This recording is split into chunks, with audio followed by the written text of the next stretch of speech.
এইমাত্র পাওয়া বাংলা সংবাদে স্বাগতম। শুরুতে জানিয়ে দেব সংবাদ শিরোনাম, পরে বিস্তারিত। ৭০,০০০ বাংলাদেশি সেনা নিয়ে এবার ফিলিস্তিনিতে ছুটছেন বাংলাদেশ সেনাপ্রধান ওয়াকারুজ্জামান। ইসরায়েলে ব্যালিস্টিক ক্ষেপণাস্ত্র হামলা, সাইরেন বাজিয়ে সতর্কতা। রাফাকে ঘিরে ফেলেছে ইসরায়েল, গাজায় হামলায় আরও জোরদারের ঘোষণা। গাজায় হাসপাতালে চালানো হলো ভয়াবহ ক্ষেপণাস্ত্র হামলা, সরানো হচ্ছে রোগীদের। এবার ইসরায়েলে ভয়াবহ হামলা চালালো হামাস এবং ইয়েমেনের স্বাধীনতাকামী সংগঠন হুতি। এতক্ষণে শুনছিলেন সংবাদ শিরোনাম, এবার বিস্তারিত।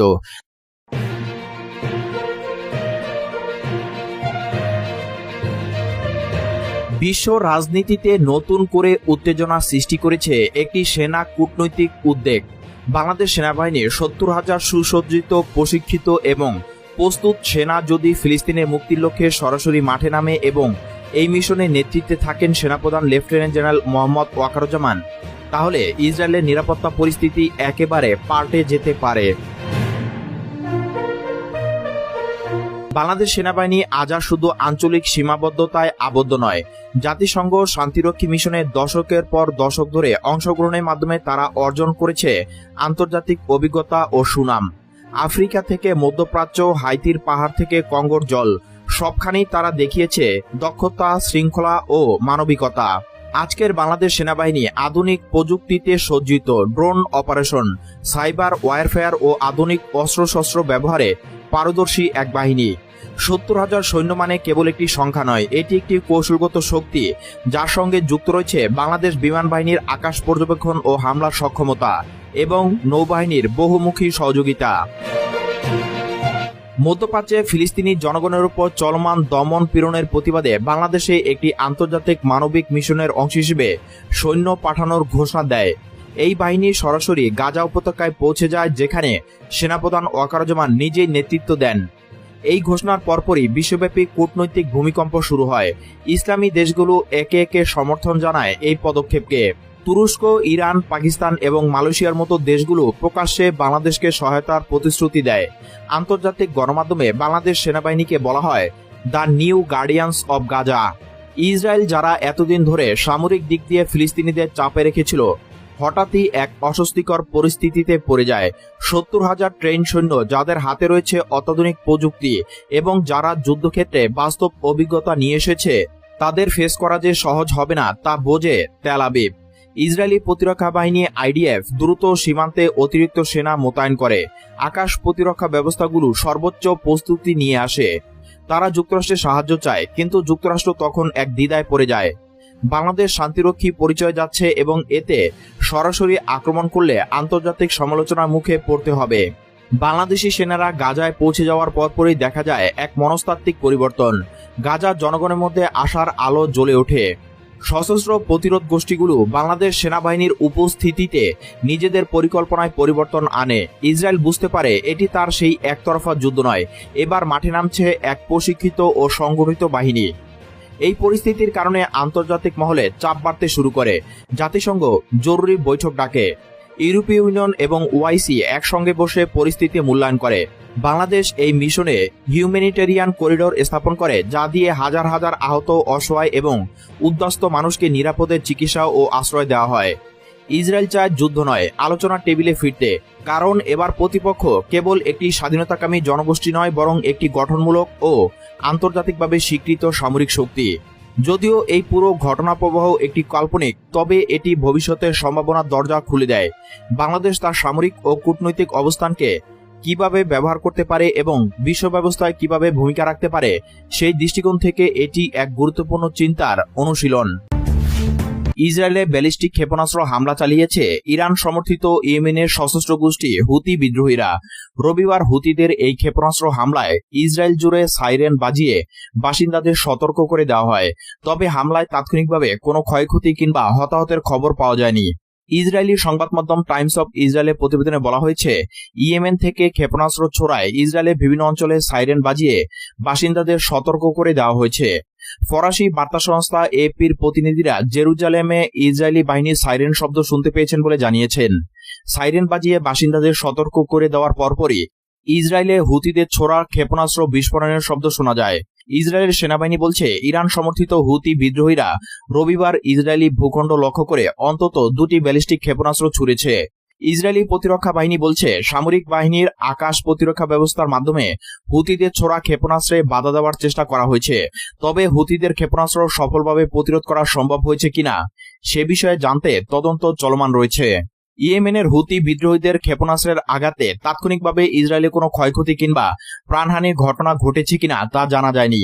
টাইমস অফ ইসরায়েলের প্রতিবেদনে বলা হয়েছে, ইসরায়েলের মধ্যাঞ্চল জেরুজালেম ও পশ্চিম তীরের কিছু বসতিতে সাইরেনের শব্দ শোনা গেছে। গত 18 মার্চ থেকে ফিলিস্তিনের অবরুদ্ধ গাজা উপত্যকায় নতুন করে সামরিক অভিযান শুরু করেছে ইসরায়েলি বাহিনী।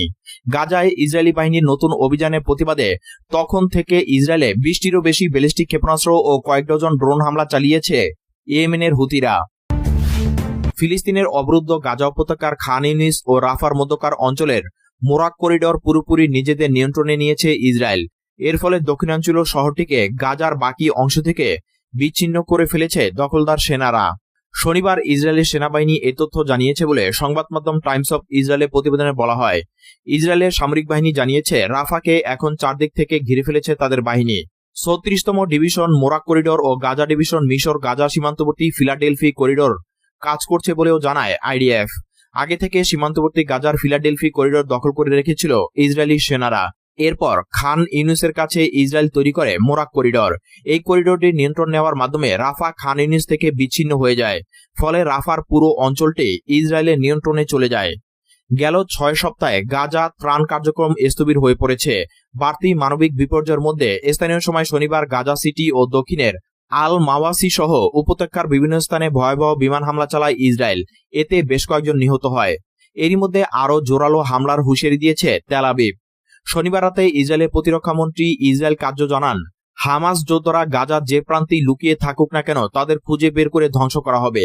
ফিলিস্তিনের স্বাধীনতাকামী সংগঠনকে নির্মূল করা এবং জিম্মিদের মুক্ত করে যুদ্ধ সমাপ্তির এখনই শেষ সময় বলে মন্তব্য করেন তিনি। গাজার দক্ষিণাঞ্চলের নিরাপত্তা অঞ্চল পুরোপুরি দখল করে রাফা থেকে খান ইউনিসকে বিচ্ছিন্ন করেছে ইসরায়েলি সেনাবাহিনী। শনিবার ইসরায়েলকে লক্ষ্য করে বেশ কয়েকটি রকেট নিক্ষেপ করে হামাস। এই হামলার কঠিন মাসুল দিতে হবে বলে হুঁশিয়ারি দিয়েছে ইসরায়েলের প্রতিরক্ষা মন্ত্রণালয়। ফিলিস্তিনের অবরুদ্ধ গাজার একটি প্রধান হাসপাতালের ভিতরে 2টি ইসরায়েলি ক্ষেপণাস্ত্র আঘাত এনেছে। এতে হাসপাতালটির জরুরি ও অভ্যর্থনা বিভাগ ধ্বংস হয়ে গেছে এবং অন্যান্য কাঠামো ব্যাপক ক্ষতিগ্রস্ত হয়েছে বলে জানিয়েছে চিকিৎসকেরা। রোববারে এই ইসরায়েলি হামলার পর আল আহলি আরব ব্যাপটিস্ট হাসপাতালের স্বাস্থ্য কর্মকর্তারা রোগীদের ভবন থেকে সরিয়ে নেয়। বেসামরিক জরুরি পরিষেবা জানিয়েছে এই হামলায় কোনো হতাহতের খবর পাওয়া যায়নি, তবে ইসরায়েল এই হামলার বিষয়ে কোনো মন্তব্য করেননি। সোশ্যাল মিডিয়ায় ছড়িয়ে পড়া ছবিগুলোতে দেখা গেছে কয়েক ডজন বাস্তুচ্যুত পরিবার হাসপাতালটি ছেড়ে গেছে। তাদের মধ্যে কিছু কিছু মানুষ অসুস্থ আত্মীয়দের হাসপাতালে বিছানায় টেনে নিয়ে যাচ্ছেন। তবে ছবিগুলো তাৎক্ষণিকভাবে যাচাই করতে পারেনি ব্রিটিশ বার্তা সংস্থা রয়টার্স। হামাস পরিচালিত সরকারি মিডিয়া অফিস এই হামলাকে জঘন্য ও নোংরা অপরাধ বলে নিন্দা জানিয়েছে। এক বিবৃতিতে তারা বলছে, ইসরায়েল গাজা উপত্যকা স্বাস্থ্যসেবা খাতের অবশিষ্টাংশ ভেঙে ফেলার একটি পদ্ধতিগত পরিকল্পনার অংশ হিসেবে ইচ্ছাকৃতভাবে 34টি হাসপাতাল ধ্বংস করেছে এবং পরিষেবা থেকে বঞ্চিত করেছে। প্রসঙ্গত 2023 সালের অক্টোবরে আল আহলি আরব ব্যাপটিস্ট হাসপাতালে হামলায় শত শত মানুষ নিহত হয়।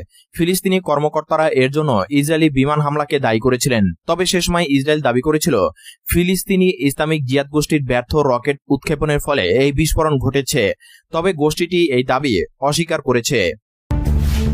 যখন গাজার দক্ষিণাঞ্চলে ঘিরে ফেলেছে ইসরায়েলিরা, তখন ইসরায়েলি ভূখণ্ড লক্ষ্য করে ছোড়া হয় গুলি। হামাসের গুলিতে গুরুতর আহত হন এক আইডিএফ কর্মকর্তা। শুক্রবার ইসরায়েলের সীমান্তবর্তী এলাকাগুলিতে হামলা করে ফিলিস্তিনি স্বাধীনতাকামী গোষ্ঠী। তবে ইসরায়েলের দাবি হামাসের গুলিতে তেমন কোনো ক্ষয়ক্ষতি হয়নি তেল আবিবের। আহত সেই কর্মকর্তাও সামান্য আঘাত পেয়েছেন। অন্যদিকে ইসরায়েলের পাল্টা গুলিতে তাৎক্ষণিকভাবে নিহত হয়েছে সংগঠনটির 2 সদস্য। কিছুক্ষণ পর একই সেলের আরও এক সদস্যকে বিমান হামলা চালিয়ে হত্যা করা হয়েছে বলে দাবি করেছে আইডিএফ। সেদিনই বিকেলে ইসরায়েলের পূর্ব দিক থেকে তেল আবিবে একটি ড্রোন শনাক্ত করে দেশটির আকাশ প্রতিরক্ষা ব্যবস্থা সেটিকে ভূপাতিত করা হয়েছে বলে জানিয়েছে আইডিএফ। হামলার পরপরই এর দায় স্বীকার করে নেয় ইয়েমেনের ইরান সমর্থিত সশস্ত্র গোষ্ঠী হুথি। জানা যায় তেল আবিবের কাছে সামরিক লক্ষ্যবস্তুতে আঘাত হানতে এই হামলা চালানো হয়। হামলায় ব্যবহার করা হয় 2টি ড্রোন। ইসরায়েল জানিয়েছে একটি ড্রোন তারা আকাশেই ভূপাতিত করে আর দ্বিতীয়টি ইসরায়েলি সীমানায় পৌঁছাতে পারেনি।